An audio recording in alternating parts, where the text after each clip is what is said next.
Hey everybody, I'm Miss Karen at Adams Memorial Library. Thank you so much for joining me for another book report. Now this week I have stories about art and artists to share with you, but mainly they're about doing art your own way. Just like I think everybody should sing songs because it's fun to sing, I think everybody should do art because it's fun. And so these stories, the ones I happened to pick, when I looked through them and was looking at the kind of the theme of them all, I thought, oh, the stories I like are about doing art your own way with your own creativity and vision. So the books for this week are Bear's Picture, which was written by Danielle Pinkwater and illustrated by D.B. Johnson. This one's by Eric Carle. I don't know if you know this book by Eric Carle, but it's called The Artist Who Painted a Blue Horse. This one is a book by the author and illustrator Barbara McClintock, and it was from near the beginning of when she was making books for children. And this one is called The Fantastic Drawings of Danielle. These two are both by Peter H. Reynolds, The Words and the Pictures. This one's called Ish.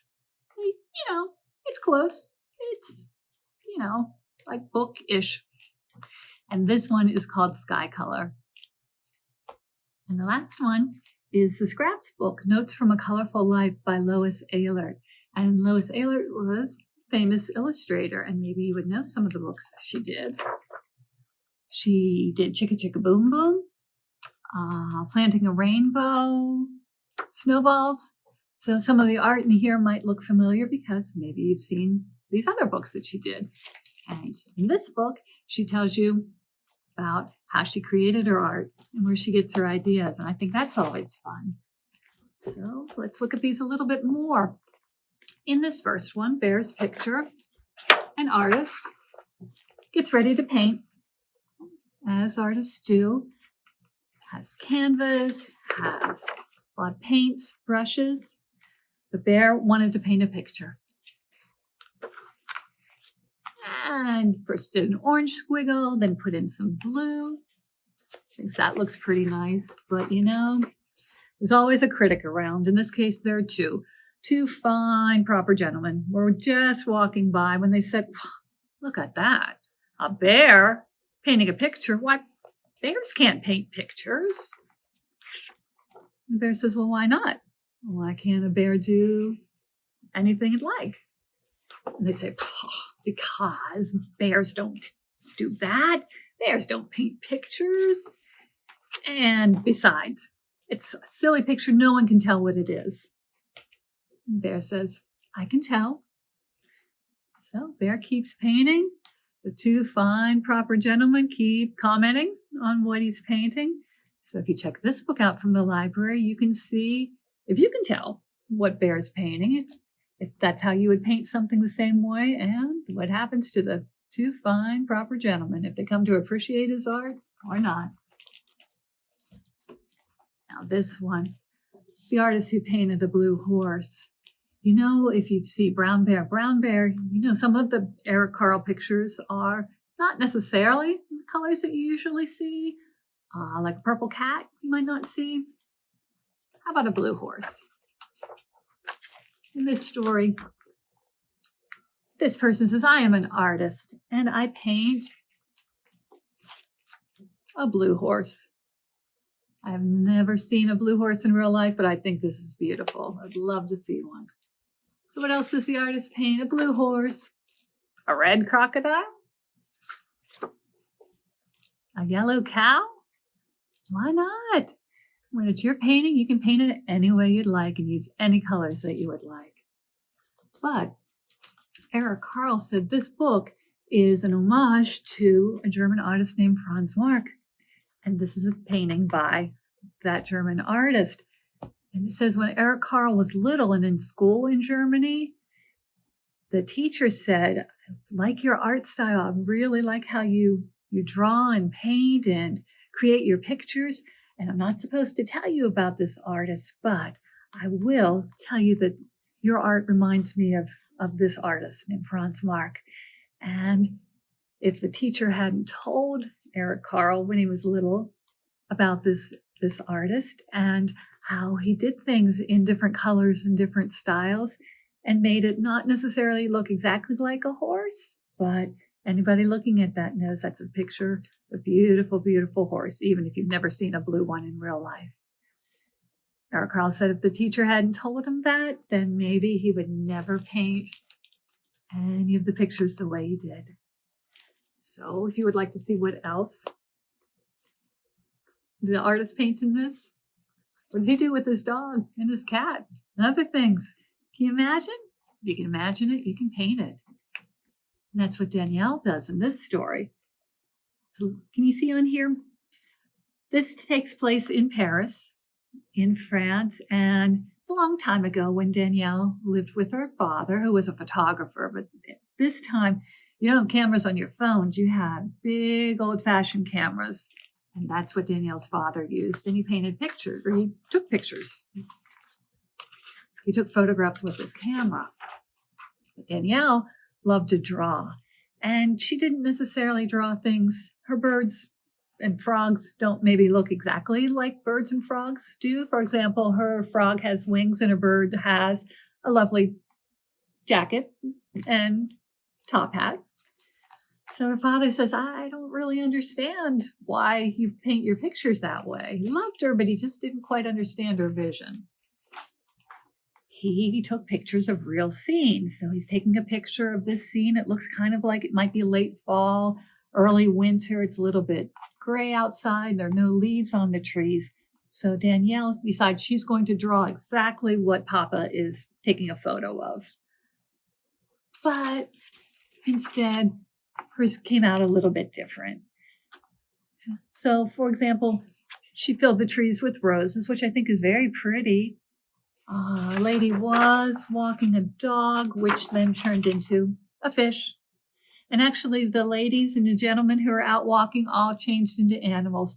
And the ladies have lovely, lovely hats. One turned into a giraffe, one turned into a bird. That's just how her drawings came out. Still, Papa says, I don't really get it, but, it's beautiful, beautiful artwork. Then one day, Papa gets sick, and so he can't go out to work. So Danielle thinks maybe she can go take the photos and earn some money for them. But she finds out that it's actually very hard to use a camera when you don't know how. One of these old-fashioned cameras, she thinks it's just not going to work. She can't take pictures like Papa. So now what's she going to do? But luckily, she meets another artist who does art in a different kind of way. And Danielle decides maybe she can do art in a different kind of way too. So if you check this book out from the library, you can see all the kind of art that Danielle does. These stories, Ish and Sky Color, they take place now. They're not old-fashioned, they're just contemporary. And this first one, Ish, is about an artist named Ramon. Ramon loved to draw.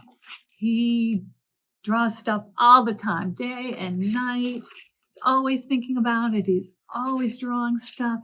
One day he decides he's going to draw this vase of flowers, but then his older brother comes and he's laughed. He says, what is that supposed to be? Because the older brother doesn't think it looks like a vase of flowers. And then Ramon gets so frustrated. He tries and tries and tries, but his art never quite looks right. It never quite looks like the thing that he's drawing. So he keeps trying, though. He crumples up paper after paper after paper. Then finally he says, I'm done. I am not doing this anymore. I just can't make it look right.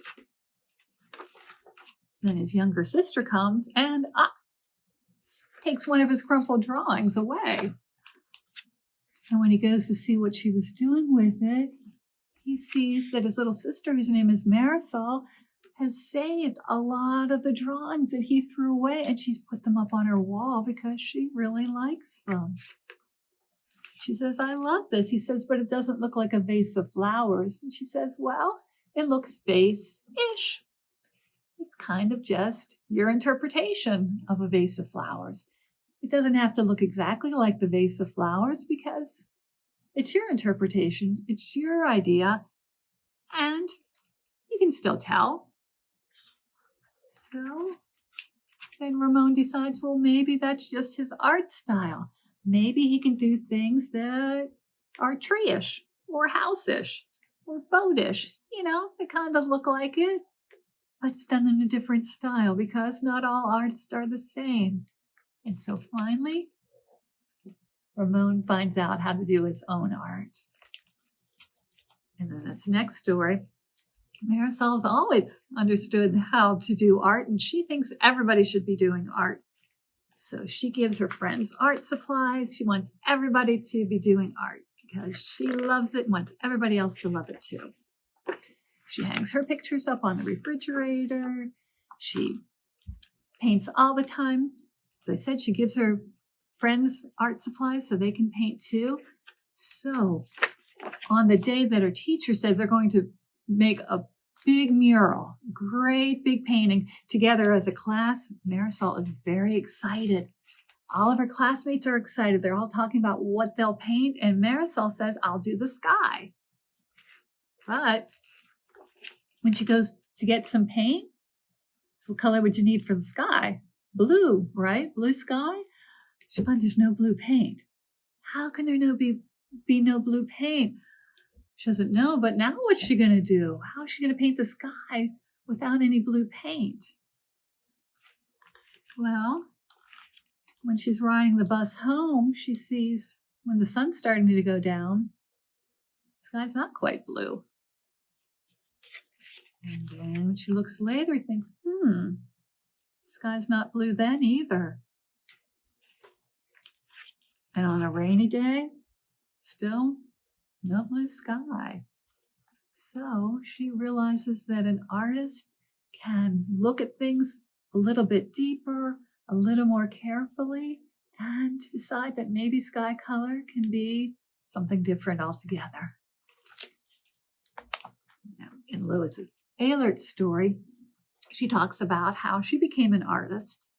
She said when she was little, her parents always had lots of art supplies for her. So she drew when she was little, created art, and she just kept going. But right at the beginning, it says, don't read this book unless you love books and art. Wow. That can be me, that can be you, that can be everybody. So everybody should read this book, I think. So one of the things that Lois Ehlert talks about is how she got ideas.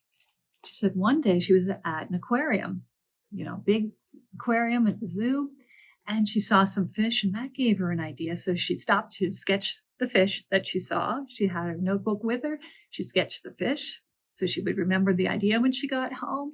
And then when she got home, she wrote lots of words down that were kind of fishy words that reminded her of fish, like wet, wiggly, scaly, finny, splashy. And then she took some scraps to make fish art. And then one time she was visiting her sister and the cat got out, and that gave her another idea. The cat got out to the yard. That gave her some idea. So she took some more scraps because she used the scraps because she's a collage artist. And if you make collages, you glue a lot of things together, put a lot of different stuff together, and it could be a lot of paper. Sometimes she would use a hole punch and punch out paper. Sometimes she would cut paper. Here's drawing artwork like in Chicka Chicka Boom Boom, where she was making the coconut tree. She cut it out of paper. So she said it was a little messy, and there were always a lot of scraps around. But then sometimes she could find art when she was out taking a walk. Art materials like these leaves. She did a story called Leaf Man and used the leaves to do it. And when she too looked like Marisol was looking really deeply at things. She looked very deeply at some flowers and decided, I could do that with different kinds of paper. And so she did. So just like she's doing art her way, she thinks everybody should do art their way, just like Marisol. And I do too. I think you can keep doing any kind of art that you like and see what you want to do. And if you need some inspiration, you can come to the library and you can check out any of these books. Thank you very much for watching. Thank you for joining me for these books about art, and I will see you again next time with some more stories. Thanks, friends. See you later. Bye-bye.